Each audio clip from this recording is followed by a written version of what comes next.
Start. আমাদের আজকের topic হচ্ছে টেন্স। কি টপিক? টেন্স।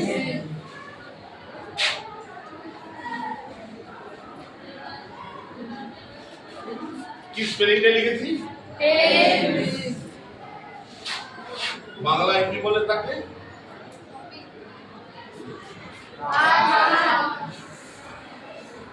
ক্লাস 8 এ পড়ো তোমরা, এটা মাথায় রাখবে। অনেকে জানো, হালকা জানো, কেউ হয়তো বেশি জানো, কেউ কম জানো, কিন্তু গোড়া থেকে দেখো। এই টেন্সের জন্ম কোথা থেকে? কে বলবে? সেটা টেন্সের জন্ম কোথা থেকে হয়?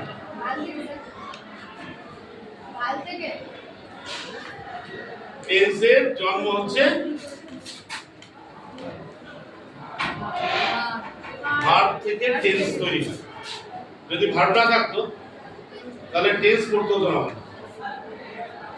খুব গোড়ার কথাগুলো ভালো করে মাথায় নাও। যদি ভার্ব না থাকতো তাহলে আমাদের টেন্স করতে হতো না। কেন? ভার্বের বাংলা হচ্ছে ক্রিয়াপদ। ইংরেজি যাকে বলা হয় ভার্ব, তার বাংলা হচ্ছে ক্রিয়াপদ। ক্রিয়াপদ বলতে কি বোঝো?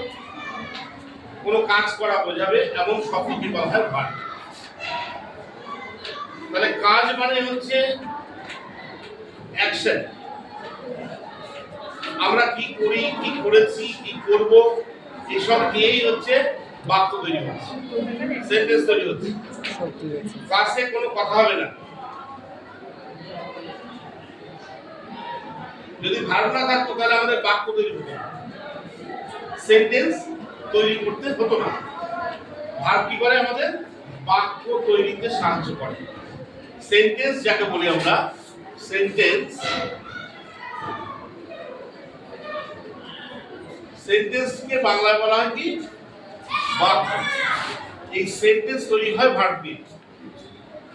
এবার এই ভার্ব বা ক্রিয়াপদ সংগঠিত হয় সময় ধরে। আমরা যখনই কোনো কাজ করি সেটা কি হয়? একটা টাইম বাউন্ড সেই কাজটা হয়। যেমন আমি যখন ক্লাসে ঢুকেছি তখন যে টাইমটা ছিল, এখনকার টাইমটা কি বেড়েছে না কমেছে? বেড়ে গেছে। তার মানে আসার পর থেকে এই যে আমি কথা বলছি, সময় চলেই যাচ্ছে। তাহলে সময়ের সাথে সাথে হচ্ছে কাল। তাহলে টেন্সের সংজ্ঞাটা যদি আমি বলতে যাই তাহলে কি বলতে হবে? টেন্সের সংজ্ঞা বলতে গেলে কি বলবো? ক্রিয়া বা ভার্ব যে সময় ধরে সম্পন্ন হয়, ক্রিয়া বা ভার্ব যে সময় ধরে সম্পন্ন হয় তাকেই বলা হয় টেন্স, বাংলায় কাল। তাহলে কি বলবো? টেন্স কাকে বলে? ভার্ব বা ক্রিয়া যে সময় ধরে সম্পন্ন হয় তাকেই বলা হয় ইংরেজিতে টেন্স, বাংলায় কাল। ক্লিয়ার? কে কে বলতে পারবে টেন্স কাকে বলে? হাত তোলো। টেন্স কাকে বলে কে কে বলতে পারবে? Stand up. শুভম, টেন্স কাকে বলে? টেন্স কাকে বলে? জাস্ট নাও বলেছি। ভার্ব বা ক্রিয়া যে সময়ে সম্পন্ন হয় বা ঘটে সেই সময়কালকে বলা হয় টেন্স। সংক্ষেপে ভেরি সিম্পলি বলতে গেলে যেটা বলতে পারি আমরা, ক্রিয়ার সময়কে টেন্স বলে। তাহলে টেন্সের সাথে সম্পর্কযুক্ত আরেকটা শব্দ কি? টাইম। টাইম মানে কি? সময়। তাহলে সময়ের সাথে টেন্সের একটা ঘনিষ্ঠ সম্পর্ক রয়েছে, তাই না? আমরা যখনই যাই করি না কেন একটা সময় ধরে সেটা ঘটে। যেমন আমি এখন পড়াচ্ছি, একটা সময় চলে যাচ্ছে, তার মধ্যেই পড়ানোটা হচ্ছে। ক্লিয়ার? এবার আমরা আসি এই টেন্সের মৌলিক কটা ভাগ আছে, সেই ভাগগুলো কি কি তোমরা আগেও শুনেছ বা জানো। কি কি? প্রেজেন্ট, পাস্ট,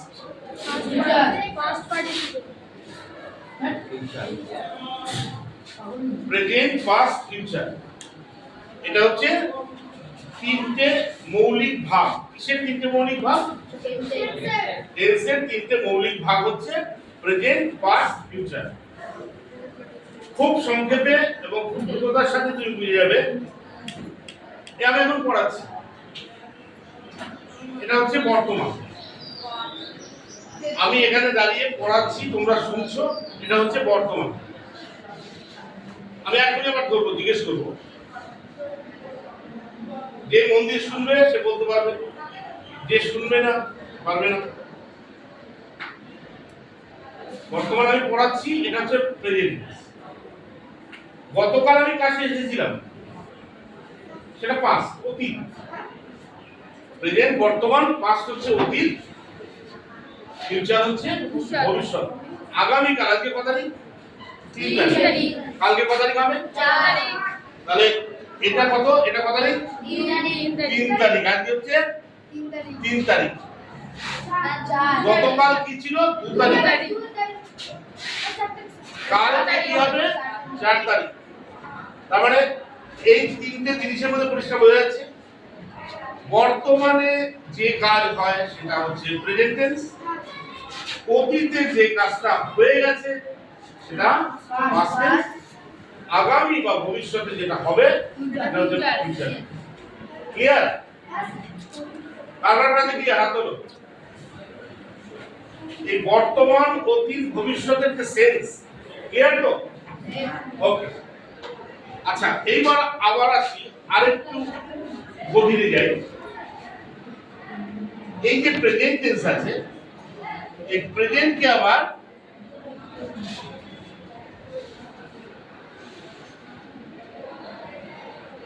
কটা দিয়েছি, কটা ভাগ করেছি? 1 2 3 4, চারটে ভাগে ভাগ করা হয়েছে। প্রেজেন্টের চারটে ভাগ হয়েছে, সেগুলো কি কি?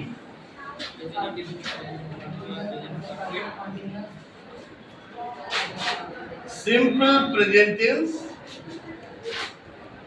এসপি মানে simple present tense, present continuous, P C, present continuous, present perfect, কি কি?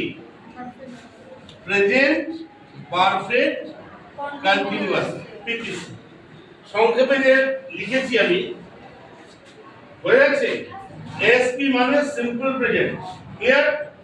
এখন ধরবো আমি, আবার বুঝতে তো এখন 2 নম্বর ভাগটার নাম কি? পিসি মানে প্রেজেন্ট কন্টিনিউয়াস।